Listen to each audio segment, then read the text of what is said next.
Hello, dear feminists, and welcome to the third episode of our podcast about feminism. On this episode, we will talk about the second half of the second wave of feminism. I'm Samira. I'm Miriam. And I'm Bente. So how are you ladies? Have you done any exciting over the weekend? Well, I'm fine, and I only watch Eurovision. Nothing else. Me too. Well, something juicy happened over the weekend, or like juicy, I don't know. So I had to work, and so I caught someone stealing. Oh. Yeah, and I was just walking by at like the wine section, and I saw someone like put something in their bag, like that movement. So I looked to my manager, because he was like an aisle behind the wine section, and said like, I think someone just stole something. So he just went to the office and looked like at the camera footage, and then she went quickly to the checkout. Yeah. But well, the manager was right on time to get back to her and was like, I need to look into your bag because like I think you just stole something. And she was like denying, like, no, I just paid for it. I just paid for it. But she didn't. She did not pay for it. That's juicy. Yeah. But it's good you were on time. I thought she was like, Yeah. the bye. But I was like so confused. I was like, what do I have to do now? Because like Yeah. I've never experienced something like this. So I was like, what do I have to do? But your manager, he was pretty quick with Yeah. watching the He cameras was then. pretty quick. Yeah. Because you'd imagine if someone caught you, you'd be like, okay, bye, go. Yeah. But apparently she was like, oh, I need this, and Yeah. oh, that's fine. Okay, so we do want to tell you one thing, because recently we started an Instagram page of our podcast. Yes. Yeah. Very So exciting. what can we expect on the Instagram page? Just a little bit behind the scenes. How are we making this podcast? But also some snippets of our episode or some bloopers.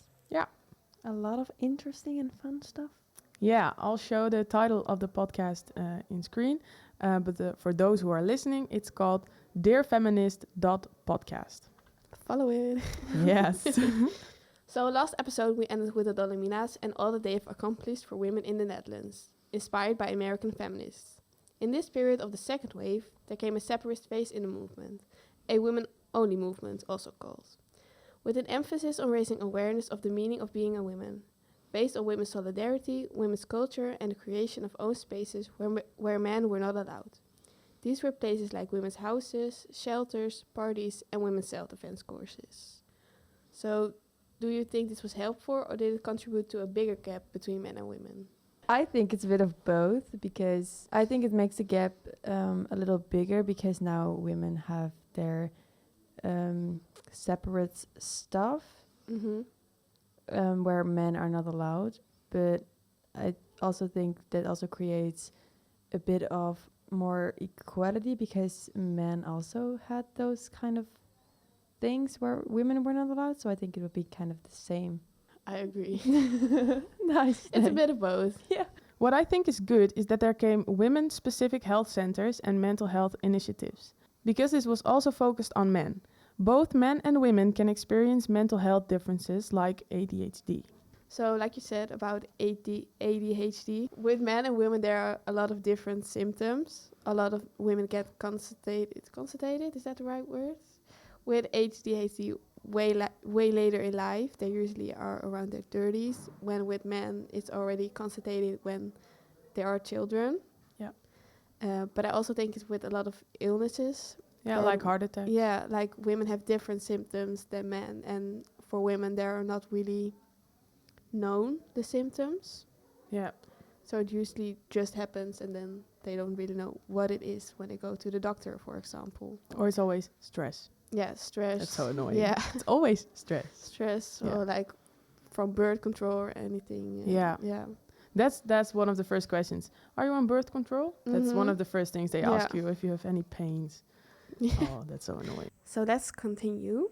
These years of women's culture were accompanied by fundamental criticism of male supremacy, especially regarding heterosexuality.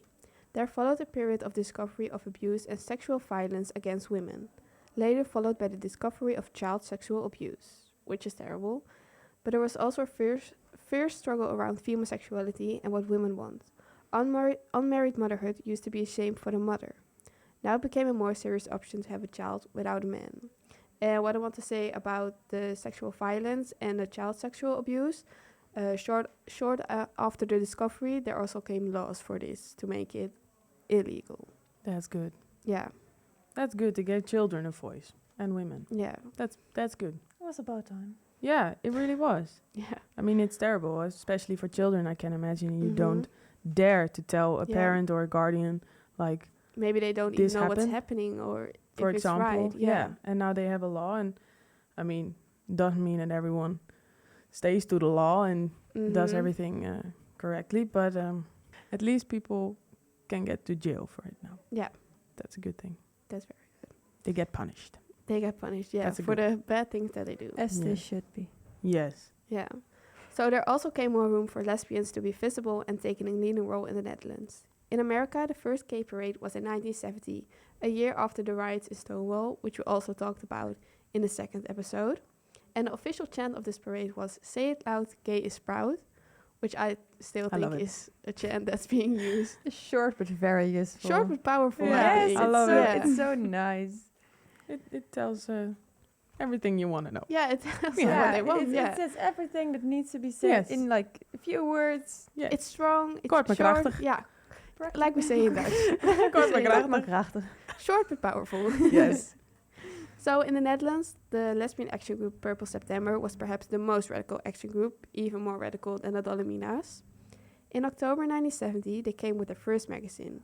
It fought the patriarchy and everything in the women's movement that hinted at compromise and accommodation. In 1979, the Lesbian Splendor book was published. The idea for establishing lesbian archives in the Netherlands originated in 1981 during the Summer University's Women's Studies Amsterdam. What I also want to say about Purple September is that there was a lot of misconception about this group.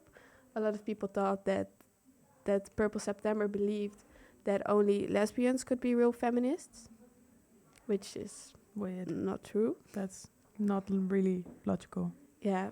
Also, after 2 years of like this group, they ended it because they thought like we have achieved what we wanted. We've said what we wanted, so let's just end it here. And also because there was a lot of misconception about this group, they thought like let's give others a voice and other groups a voice.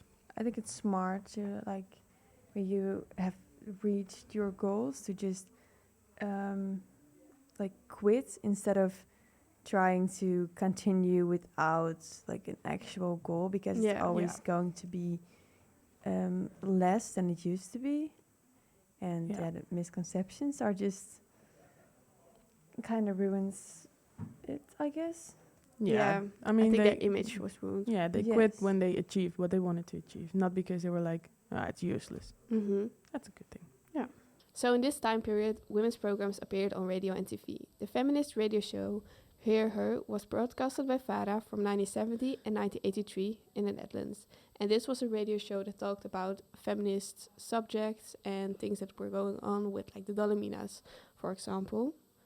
Journalists, lawyers, filmmakers and artists tried to break into the male strongholds of their profession.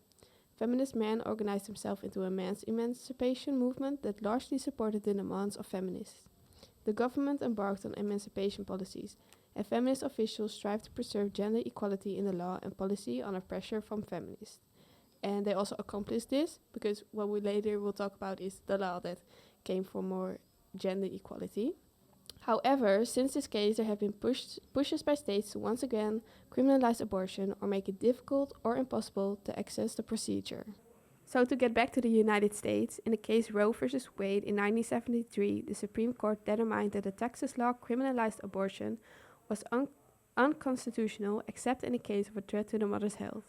The court set a precedent in this ruling that a woman's right to an abortion falls under the constitutionally protected right to privacy. As a result of this case, women were able to access safe, legal abortions. This helped giving women control over their reproductive health and their life. But we will also discuss this more in our last episode, I believe, Yeah. where we talk more We're about also going to talk about that in the third wave. So just a Ooh. little bit Yeah. of a teaser. Ooh, a little snippet. In 1973, the Equal Right Amendment came, which is a proposed amendment to the US Constitution that would invalidate many states and federal laws that discriminate against women. The central underlying principle is that sex should not determine the legal rights of men or women. In the Netherlands, the Equal Treatment of Men and Women Act came in March 1980. This law is similar to the Equal Right Amendment. Later in September 1994, the General Equal Treatment Act came into force, which was an expansion of the equal treatment of men and women. The article prohibits all kinds of discrimination and should promote the emancipation of different kinds of people in Dutch society. That's amazing. That's Yeah. a great law that not only men and women, but everyone should be treated equally. In Western Europe, England was the first country to regulate abortion in 1967, which was actually before the United States. But in the Netherlands, it was way later. Because in the Netherlands, the new abortion law was finally passed in 1981 and came into force in 1984. The law provided that abortion was allowed under certain conditions. Do you have any comments on this, or would you like to add something? Some women were even convicted because they got an abortion. What are your opinions about that? That's terrible. Yeah, I mean, it's terrible that you have to go like to prison because you got an Yeah. abortion.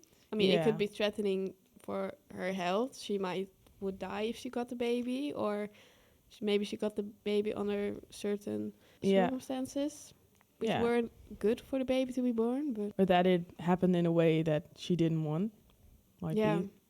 So I've read in different articles that women in that time period try to get the baby out with like a hanger for clothes. That sounds scary. yeah, that sounds terrible. Painful. That you have to do it because Yeah. it's illegal to do it. Also, but there are also men who say like, if they almost die of it, like, good for you, then you shouldn't have do it. Yeah, Those kind of things. And I'm like, no.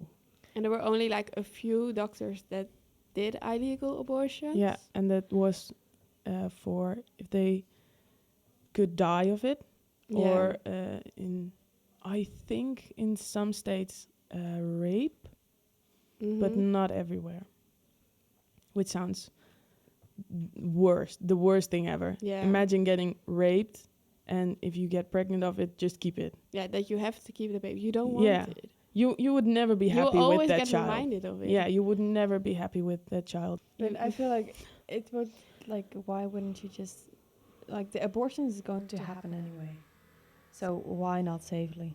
Yeah. Yeah. Miriam, you just gave us an example of women doing unsafe abortion. One of these women who did this as well was Gloria Allred. Gloria Allred is a lawyer and is a founding partner of the law firm Allred, Morocco and Goldberg. Her firm handles more women's right cases than any other private firm in the US. She's also a founder and president of the Women's Equal Rights Legal Defense and Education Fund. She represents victims who have been discriminated against on account of their sex, race, age, physical handicap, or sexual orientation. What is your opinion about Gloria Allred? I love her. You know, I've talked about it. I love her. I truly don't understand why she gets so much hate. I really don't. Yeah. Because she did amazing things. She's a true feminist. And I don't get why people hate on her so much. I don't get that either. Like it's not a little bit of hate, it's like so much hate. A lot of Like hate. you also see like in the documentary, like there's so many people that make fun of her in like sketches of like yeah. TV shows. South Park. South Park, Is yeah. it? Yeah, is it South Park? Yeah. I believe so. And like just also online comments that she gets. Or saying she takes cases to get attention Yeah. on herself, which is, I think that's kind of weird. Yeah, I And understand why people say it, because most of her cases get a lot of attention on TV and things like that. But she started with one of the big cases of Bill Cosby. Mhm. And I mean, he is famous in America. I don't really know him, but he's famous there. And of course, that draws attention of television. That's completely normal. And I don't think that's any of her business. Even if she was doing it for attention, I think she would do it more for the attention of her clients than that she would do it for herself. She doesn't really want to get famous through doing these cases. She wants Mhm. the cases themselves to get Attention. Yeah. to And she get doesn't- attention, to be fix known. Yeah, victims, and she yeah. doesn't gain anything of it. Because there was one case, I think it's the one of Bill Cosby that she didn't earn money of it. No, she did. She did it for free. Yeah. Mm-hmm. So it's also not for money. And yeah, I just don't get it why people hate on her. And especially because you see a lot of fragments in the documentary of men hating on her. And that annoys me even more. Of course, you have an opinion that one says women should work because we are independent. And I get around that time that some women said, like, I prefer to be a housewife. That's okay. I mean, not everyone wants to work in that way. And some women want to be a housewife, or even men want to be a houseman. I don't think that's a word, but I get that. But I think it's good that she gave a voice to those women who did want it. She's not scared to like give her opinion. No, I love that. She really Yeah. doesn't know. And She is really not scared. no, and I Doesn't matter who's in front of her. Like she will say what she Yeah. what she needs to say. And I get why people say that she might sound a bit mean or angry or aggressive, because if she has an opinion about it, she makes that clear. Yeah. And she will do anything to prove it. But it is a documentary I want to suggest everyone. If you are interested in feminism, I think it's a really good, the same as the movie we talked a little bit about last week, On the Basis of Sex. Those are very good documentaries or movies to watch. Yeah, that you're also interested. talk about like the second wave of feminism. Yeah. But like Gloria Allred's documentary is also about right now. So to wrap this episode a little bit up, the word feminism could mean anything in this period. There were all different views on the word feminism. During the 80s, more awareness and discussion about differences among women emerged. Other social inequalities such as racism, ethnocentrism, and sexual lifestyle had to be thought through for their intertwining with sexism. Women increasingly organized themselves based on ethnicity and culture. Various groups of black, migrant, and refugee women emerged and sparked debate on what was seen as the white heterosexual dominance of the feminist movement. Other groups that did not identify with the existing women's movement, such as prostitutes, also organized themselves. And with this, the second wave is closed. So with this, we want to end the episode. What did you think of the episode? Very interesting. There were a lot of discoveries during this time period. Also, a lot of new laws that came to make it more equal. So a lot has happened. A lot of Yeah. information, I think, for this episode. Yeah. Yes. And Samira, could you give us a teaser for the next episode? I sure can. The next episode, we're going to talk about the first half of the third wave. Well, actually, a little bit before the third wave, but it's still very important to, through the third wave, and we're going to talk all about it. Thank you so much for listening, and hopefully we'll see you next time. Bye. Oh.